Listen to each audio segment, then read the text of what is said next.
You're listening to Sticky Note Conversations with Erika Washington. Way below acceptable. Way below acceptable. On this week's episode, we have so many different diversity of ethnicities, of language, of culture, of talents, of gifts, of offerings of people in the U.S. When we could just get it together, I don't know, we just need to, let's just wake up. Way below acceptable.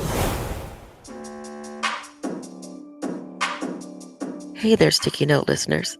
This is your host, Erika Washington. Now, if you're a regular Sticky Note Conversation listener, then you'll recognize the question. So what's your version of the American dream? What is your version? What is your version? What is your version of the American dream? This question is easy for some. I'm living it, frankly. Pretty simple, right? And for others, it's given great pause. I don't know, I'm like, I don't really have a dream. Regardless, the answers have always varied, and many are thought-provoking and need lots of room for unpacking. We thought today's episode would be a great time to look back and think about what is our American dream. I hope you enjoyed today's conversations as much as I did. And once again, thanks for listening.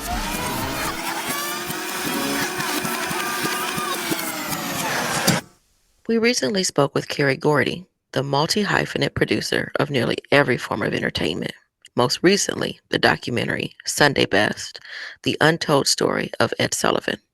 When asking him about his version of the American dream, he speaks of health and vitality being a part of the dream. Oh, man. See, my version of the American dream is where everybody has the opportunity with hard work to attain what they would love to have, and I believe that health and happiness are the two most important things in life.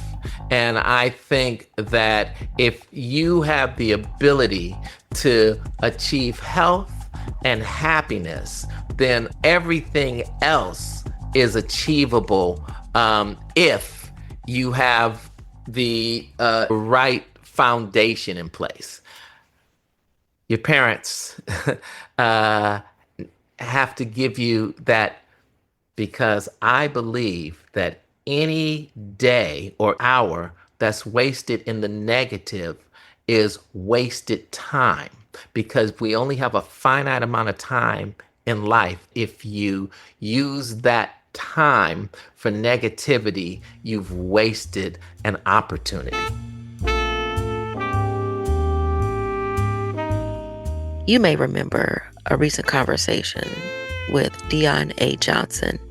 He's the author of Revolutionary Vision Boulevard. And he explained during our conversation that the American dream for him starts with equality and celebrating our individual cultures. I don't know if the American dream and the Black dream is the same. My version of any dream, I guess, it would be this more equality when it comes to everybody that's kind of getting along to get along, meaning like we can have, Chinatown. We can have a African town and things of that nature without having any issues. Why does it have to be where we have to be either a melting pot or we got to be separated? Why can't we have a little bit of both? It's about one thing, two things. Are you a good person or are you a bad person? If you're a good person, let's roll. Hop on the bus. If you're a bad person, keep it moving. So for me, that's my world. Is it to be a world of all these good people and we all get along and figure this out? Or is it people to bad people? We say, y'all go in and y'all go over there. Y'all go to a different planet. Right. Yeah, let's do our thing right here. Turning to Nevada Assemblyman Jovan Jackson, his first thoughts of the American dream comes from a place of abundance, where everyone has access to the resources they need. I say my American dream is to exist without having to produce income.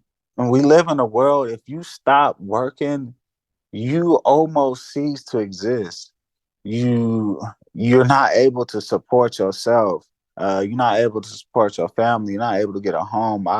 My American dream is to be in a place where, okay, I may be in a situation, may not be able to work, but I should be able to have a place called home, a safety net. I should never have to worry about getting housing. I should never worry about getting health care. I should never have to worry about being able to afford healthy food. That is my American dream. Living in a world that I could thrive in and not just exist and not just survive. I love sitting down with Erika Gallegos. She's the co-executive director of Child Care for Every Family. When we chatted, and I asked her about her version of the American dream, she felt as though we spent so much time fighting for equality, equity, inclusion, and the respect that we all deserve, that her dream is the right to rest. Being able to rest when we need to, and being able to have a global mindset, to understand that there's a lot happening in the world right now that is very painful, not only in our country, but in other places in the world as well. And it ultimately is going to affect us all. And I think my version, again, of the American dream is for us to decenter ourselves, to understand that our actions can also have global repercussions, to push back on white supremacy, because it's always going to exist, through organizing, through community, and ultimately making sure that we can be joyous in community together. You're listening to Sticky Note Conversations with Erika Washington.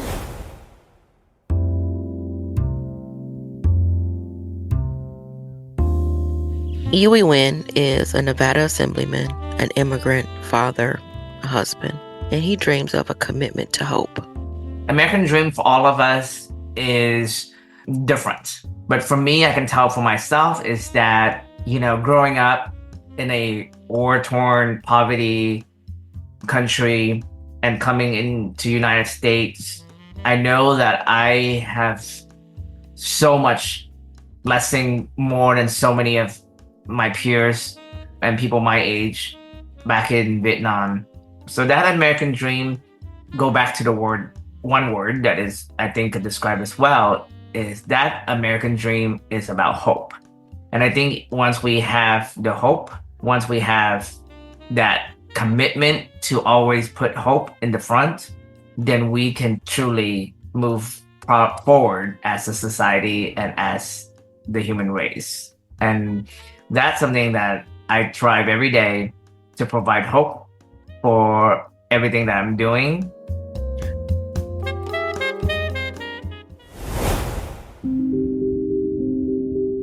I really enjoyed speaking with Dr. Lori Lee. She's the professor of anthropology.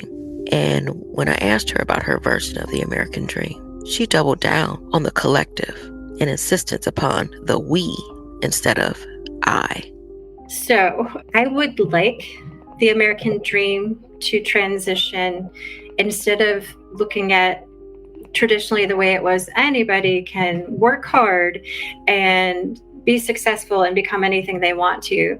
That would be nice if it were equally true for everyone. But what we see instead is that the people who work the hardest often succeed the least and often have more obstacles in their way. So I would like the American dream to shift less towards individualized approach, I, and a bigger approach of we. How do we get through this together? Not how far can an individual arise, but how do we help raise each other up? I would like to see it be more like that. And to me, that would be an inclusive America with no illegal people, access to resources, and pursuing happiness. And that we think of each other and that we prioritize people over property. That to me would be the American dream. I really love how Amy Allison, the founder of She the People, articulated what she thought the American dream looked like. She saw it as a global citizen, believing we need to connect with those outside of our borders. It's changed radically, let me just put it that way. The American dream before was a dream in which electing a woman of color, a Black woman as president, was proof that we were on our way to a multiracial democracy. And there was a whole bunch of changes that we'd worked on, but what's it look like for me now is pretty different. It looks like me being a global citizen, Erika, honestly. A lot of Americans, we feel so isolated. We don't really feel connected to Africa or the African diaspora. And we still had that idea that somehow Americans are special. I hear it all the time, and it's so obvious. And we think as Black Americans, we're like special, but we don't realize that's another spell. That's American individualism, American exceptionalism. And we got to get over it, and we need to get over it right now. The thing is that we have this wonderful diaspora that is our family. And Americans, we are not like apart, like separate and apart from that. We are of it. And that's been very exciting for me. So that's what the American dream is for me now. Sticky Note Conversations with Erika Washington. Hi, my name is Aaron Ford, Hi, my name is Nina Nova. Hi, I'm Lori Lee and you're listening to Sticky Note Conversations with Erika Washington. Hey y'all, I'm Erika Washington, the host, creator, and executive producer of Sticky Note Conversation. My life, my mind, is always running way too fast. So I jot down thoughts, questions about life, wish lists, goals, all on sticky notes. One sticky note was this podcast. Over the course of my journalism and social justice journey, I've met some really amazing people, but I hated that I couldn't talk longer and really dive into their lived experiences, their views of the world, and their dreams for the future. Sticky Note Conversation is for anyone who enjoys a really good conversation. Sticky Note Conversations with Erika Washington.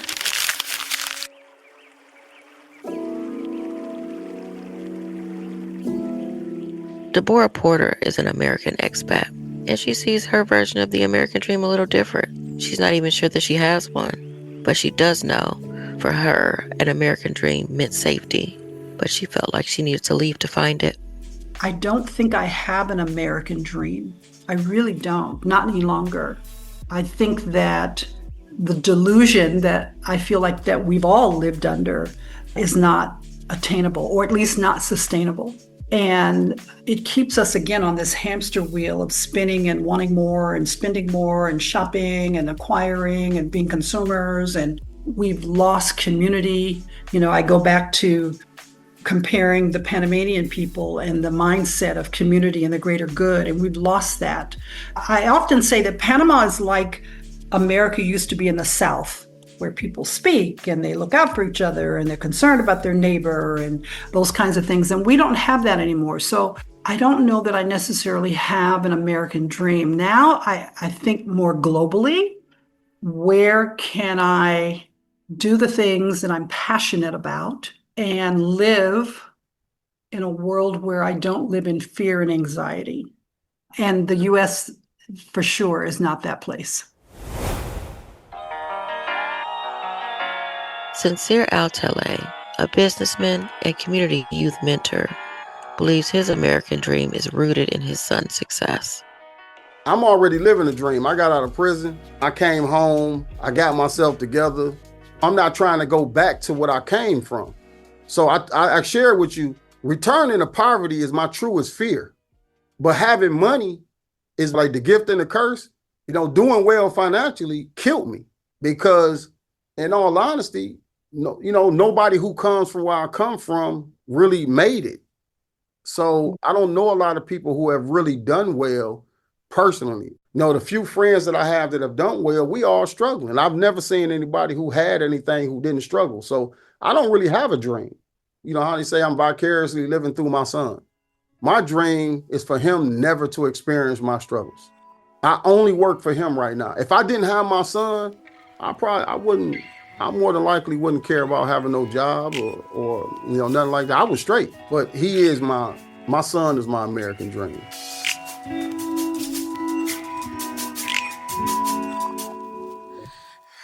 Sitting down with Las Vegas Mayor Shelly Berkeley, she believes she's living it. She's living the life her parents dreamed for her. What is your version of the American dream? I'm living it. I'm living it. And believe me, I do not take anything for granted. I know where I came from. I'm proud of that. I'm proud of the fact that my family struggled and provided for my sister and I. But I have been truly blessed. Again, with never had a lot of money, but I knew my parents loved me. They poured a lot of time and energy into me and my sister, making sure we're successful. We are living their dream. City Councilman Chandra Summers Armstrong. She really lit up thinking about the dreams of her family, specifically her young sons. Her dream is for them to feel safe and secure and have equitable access to resources to build the lives that they choose to live. I have 3 sons. The American dream for me would be for my sons to feel safe in this country, no matter where they live. I would hope that they would choose to come back because I miss Brandon a lot and I miss Karen. They both live out of state. I'd love them to come back and be able to have the opportunity I had, which is to have a little old house as a starter and to be able to start their family nearby Mimi, that's me. And I'd be able to spend time with my granddaughter, Ella, and hopefully there will be more. That they would be able to drive down the street and not be afraid if they saw a public safety vehicle pulling behind them. That they could plan to retire and not be afraid that they will have to work until the day they die. That they would not have to worry that their wife or significant other would bleed out in a delivery room because a doctor or a nurse didn't believe them when they said they couldn't breathe or they didn't feel well. That hospital and healthcare was affordable and that the nurses and those who worked in those spaces cared about them just as much as they care about their own children so that their baby wouldn't get hypothermia in an American hospital like Kieran, my youngest baby, did and had to spend 6 days under a heat lamp. That they'd be able to apply for jobs and not have to worry that when they go in for their interviews, they're being discredited because they have dark skin or my youngest one has locks. He's beautiful. He's a beautiful child. That they could find some way to contribute to this society and their voices be heard because they have something to say. That would be the American dream for me as a mom, that they could live a full life and find happiness and fulfillment and that their rights would not ever be abridged. Hey everyone, this is Simone Endres, producer of Sticky Note Conversations. We've still got some more American dreams from our Sticky Note guests coming up, but first, we're taking a moment to look even further back. In putting together this episode, Erika and I started to think about the origins of the American dream. Where did it come from, and who was it meant for? We did some research and traced the idea back to historian James Treslow Adams in his 1931 volume, The Epic of America. Here are some words from Adams about the American dream, read by thespian Joseph Cote. But there has been also the American dream, that dream of a land in which life should be better and richer and fuller for every man, with opportunity for each according to his ability and his achievement. It is a difficult dream for the European upper classes to interpret adequately, and too many of us ourselves have grown weary and mistrustful of it. It is not a dream of motor cars and high wages merely, but a dream of a social order in which each man and each woman shall be able to attain to the fullest stature of which they are innately capable and be recognized by others for what they are, regardless of the fortuitous circumstances of birth or position. It's an American dream, I know, but it is for who? For the people coming from the Europe. This is Dr. Mohsen Gholami, a doctor of English language and literature at Islamic Azad University in Tehran. He wrote an analysis of the Epic of America, so I called him and asked him to explain what Adams was trying to say here. In the first part, an overview or introduction says that European people just came to the United States. Hey, you can just come over here to become rich. Here's a land of opportunities. But it was somehow cheating them. Adams wrote this in the midst of the Great Depression. People around the country were starving and destitute, and Adams saw this misfortune as partly caused by a philosophical division in the American ideal, the root of which goes back to two of the founding fathers. There was a conflict between Thomas Jefferson, the third president of the United States, and Alexander Hamilton, who was the head of Treasury Department. So Alexander Hamilton belonged to the moneyed class. Thomas Jefferson belonged to an agrarian family. He was a farmer. Jefferson had a vision of America as an agrarian state, populated by independent farmers who owned and worked their own land. Hard work would mean a bountiful harvest and eventually wealth. Of course, it's well known that Jefferson only saw white men as the beneficiaries of these individual rights, and he bought and sold enslaved people for his plantations. But Alexander Hamilton belonged to the moneyed class, and he has started to industrialize the United States. That's why we have got Hamiltonian principles these days. It's because of him. In part because of Hamilton, the United States was industrialized. People left farms for cities, where they worked in factories under adverse conditions for low wages. It became increasingly difficult for people to make enough money to support themselves. Wealth disparities climbed.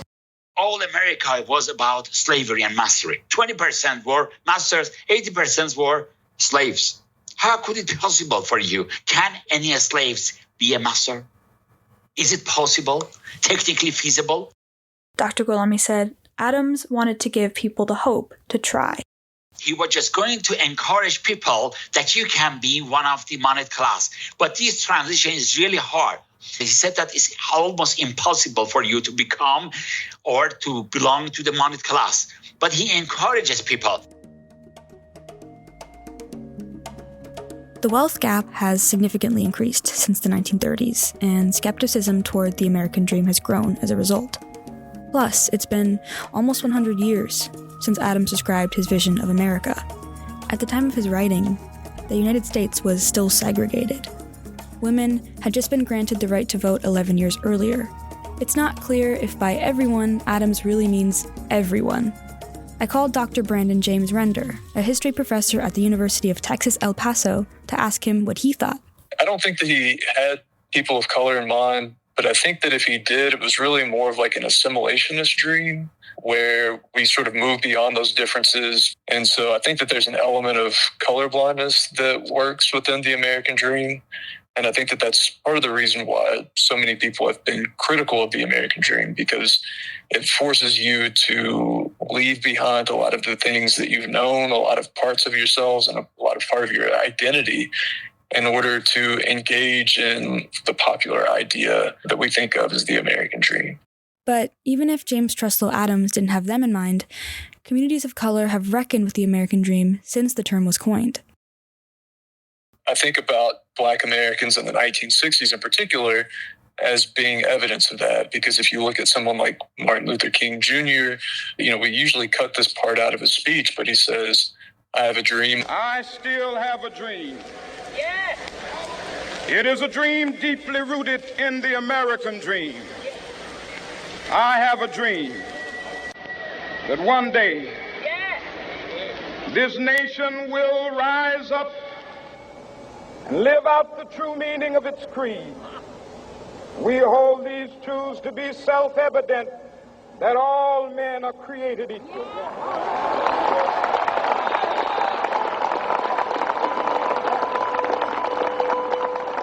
But then the very next year, you have someone like Malcolm X say something like, I don't see any American dream, I see an American nightmare.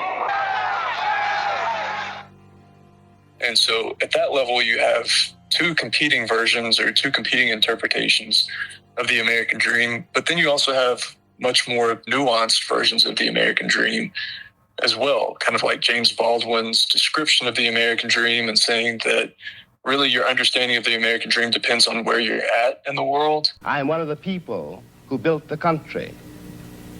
Until this moment, there is scarcely any hope for the American dream, because the people who are denied participation in it by their very presence, will wreck it. And if that happens, it's a very grave moment for the West.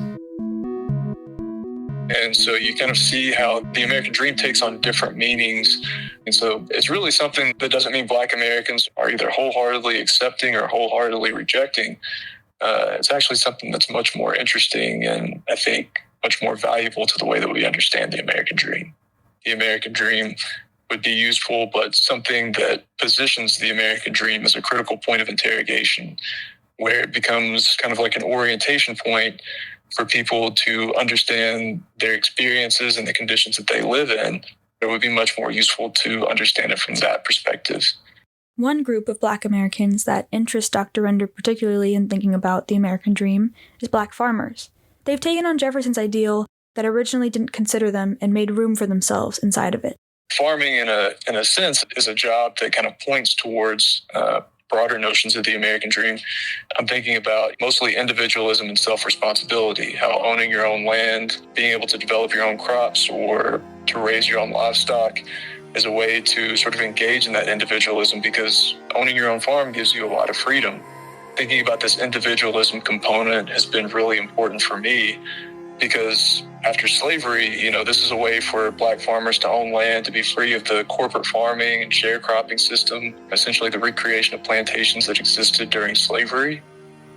But what makes it a little bit different is that not only did they engage in that form of individualism, but they also relied on cooperatives to share farming equipment, to share seed, to share knowledge of how to use these different resources. And so in some cases, you see sort of a redefinition of what these ideas are.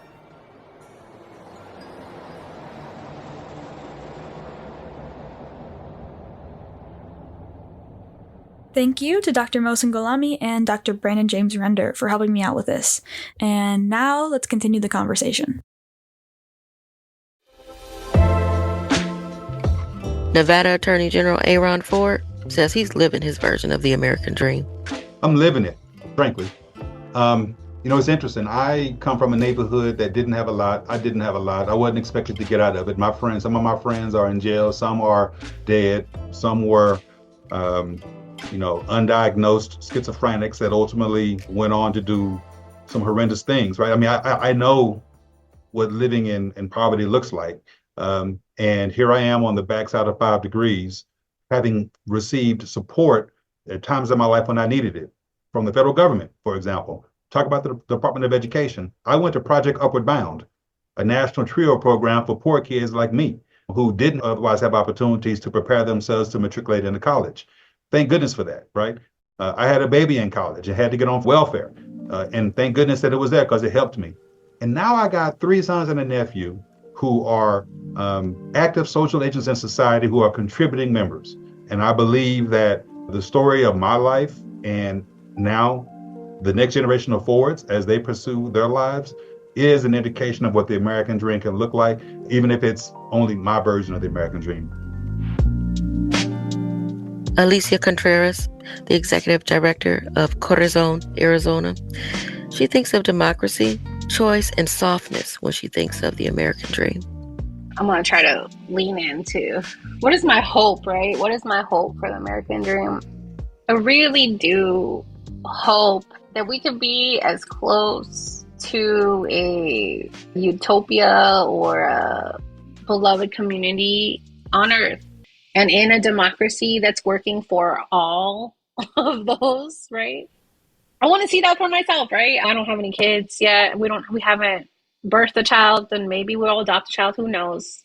I would love to be able to do that in a space where that kiddo had a chance, right? Like had a real chance. That if we birth a child, that if I chose to do that in a hospital, what is my risk of like walking out with that kiddo, right? Healthy, unharmed, right? That I have the care that I need and the time that I need to be in bond, and my husband and my partner had the same. Whether we birth or adopt, if we have a kiddo or when we have a kiddo, because it will happen, right? That they can speak English and Spanish and not be harassed in school.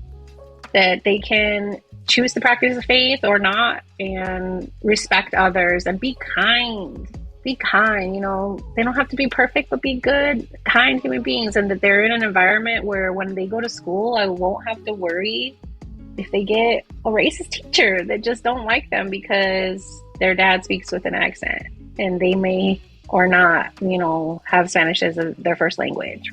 It's a space where we can actually want to raise a kid and have our family chosen or blood be safe, be fed, not have to work in 115-degree heat, you know, where my dad is retired and actually retired and not working until he falls asleep in the chair, passed out exhausted. And my mom has time to be with my dad, and that the stressors on the economy do not keep my parents up at night, but allow them to be with one another in their elder years, where I don't have to fear if we go to visit my husband's family, like we have the ability to visit, but like not be talking about, do we have a burner phone? Or are we going to be okay if we come back in? So all taking away all of those things was what American Dream would feel like, because it is so heavy right now, Erika. It is so heavy. I don't want any person to have to be like the good immigrant or the good Black person or like the productive one. Can we please start bringing out the softness in us instead of like the survival all the time? I don't know. I need a minute. You're listening to Sticky Note Conversations with Erika Washington.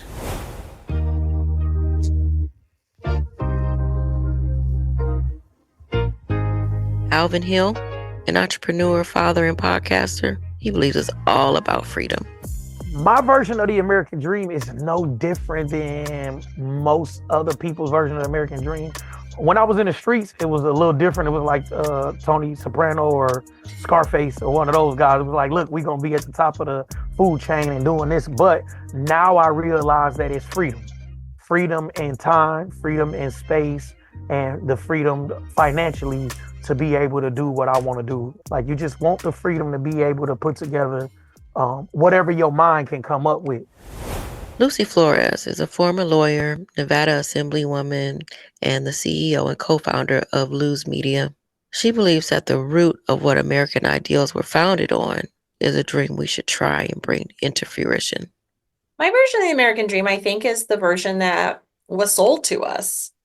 I think my version of the American Dream is the actual living of the Bill of Rights and the Constitution and what our forefathers talked about. And notice I didn't say what they intended, because let's be clear, women did not matter, Black people did not matter, Indigenous people didn't matter. So when I think about what is the American dream and what I want for this country, I want us to be able to actually live up to the ideal that was presented to us. Not what was happening at the time, but the ideal. And I think it's a beautiful ideal. Like where we could have a country where in reality, if you work hard and you follow the laws and you educate yourself and you do these things, if you work, then you will be able to live a decent life. Don Blagrove, the executive director of Emancipate NC, a lawyer and an artist, says the American dream must include reparations. My version of the American dream looks like equity, right? It starts with reparations for Black folks, and not just monetary reparations, but making us whole, right? It starts with reconciling the harm that has been done and making that harm right. Because you cannot build on quicksand. And once we do that redistribution of wealth, that redistribution of power, I think the American dream looks just like they claim it's supposed to look, right? Where everybody gets a chance, where everybody has the resources that they need to get ahead, where every man and every woman is able to feed their children and house their children and not just survive, but thrive. And right now, And as it has been since the inception of this country, that has not been the goal, right? The goal has been for some people to thrive on the backs of other people's survival. And so the American dream to me is a place where everybody can thrive, where everyone has the space to dream 10 years down the road, where everyone has access to build generational wealth, where everyone has access to quality educations, where everyone has access to safe spaces and to not live in constant fear. That's what the American dream looks like to me. Phil Sample, a community mentor based in Detroit, feels he can only dream about what his entire community needs to survive. I don't think the American dream was ever meant for me. When a lot of that writing and declarations and constitution, when a lot of that was going on, we weren't factored in. We were 3/5 of a citizen. Due to the 13th Amendment, we were still slaves in one way or another. So I don't think it was ever for me. The dream would be, I just see my people in a level of power that I see other people in. So even if I had 10 homes, 10 cars, etc., whatever, right? What about all the rest of my people suffering? What about all the wrongful convictions? What about the police murders? And what about, I think that would be selfish.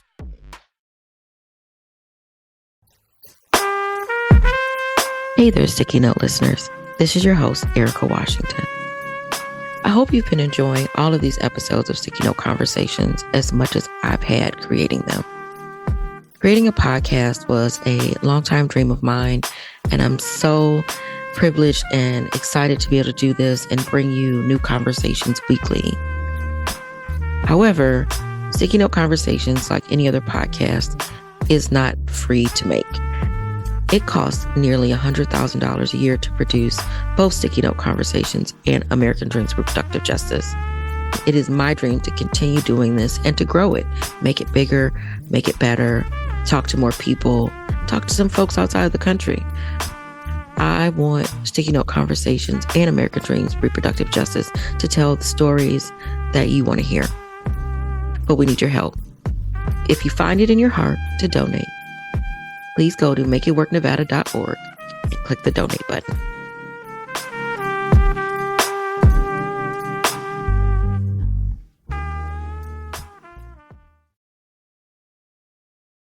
Hey everyone, it's Simone again.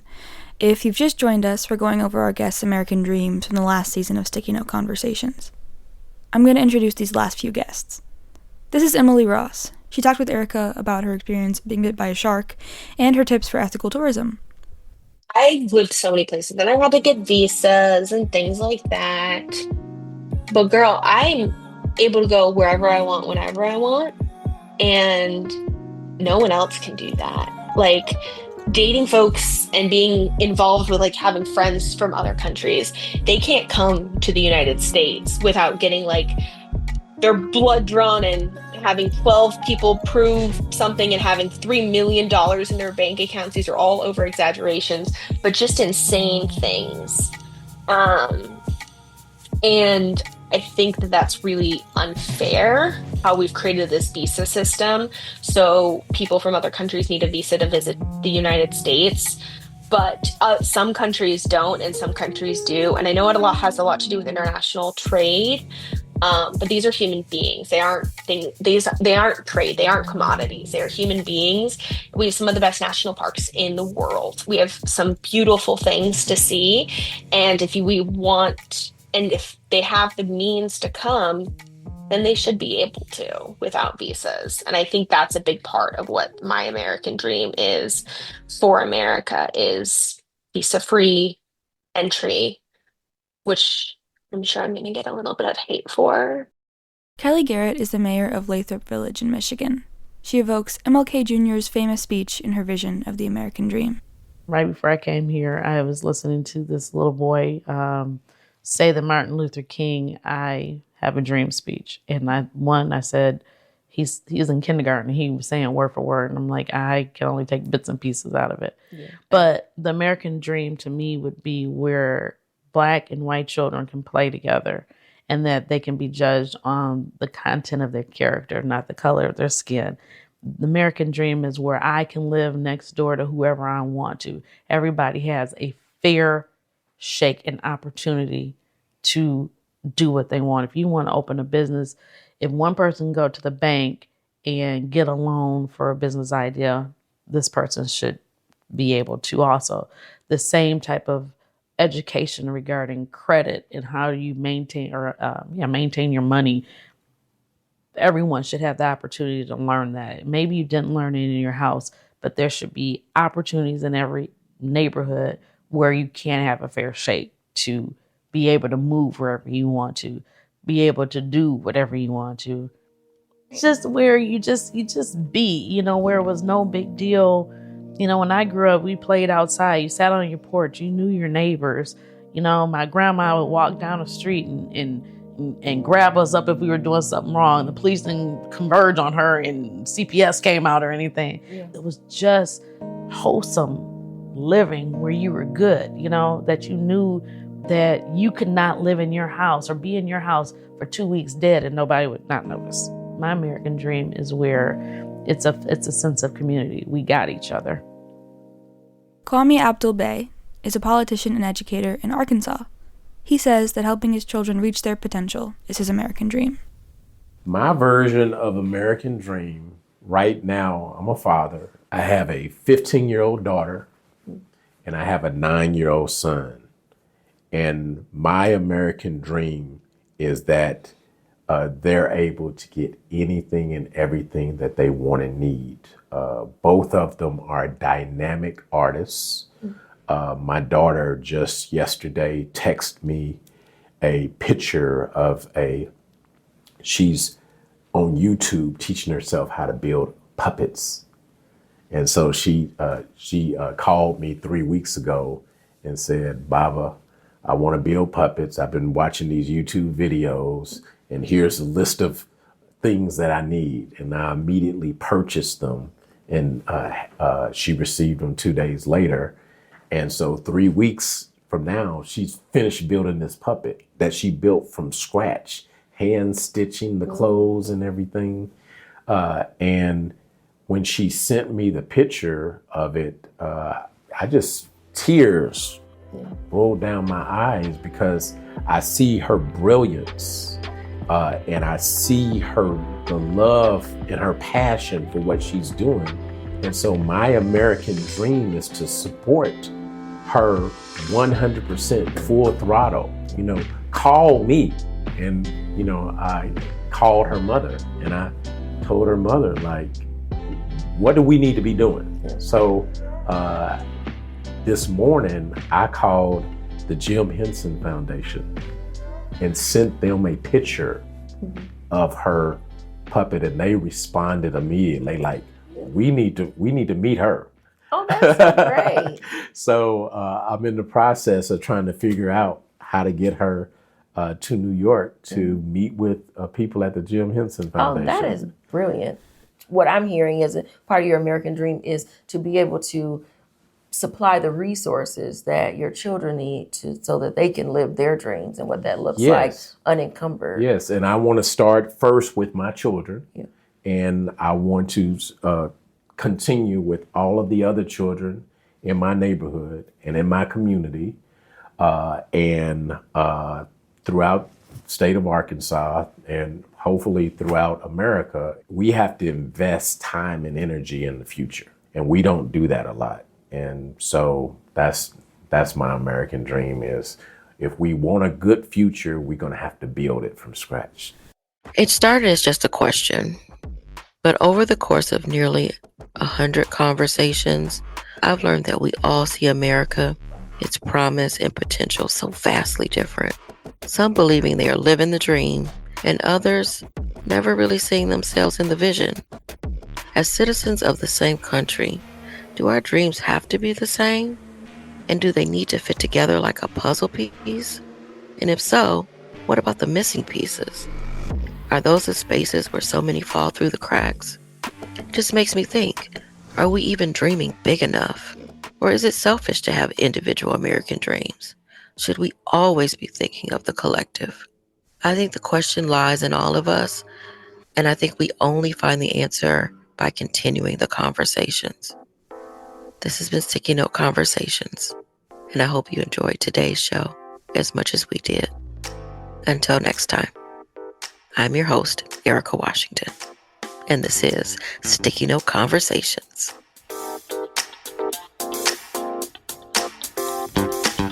Thanks for listening to Sticky Note Conversations with Erika Washington.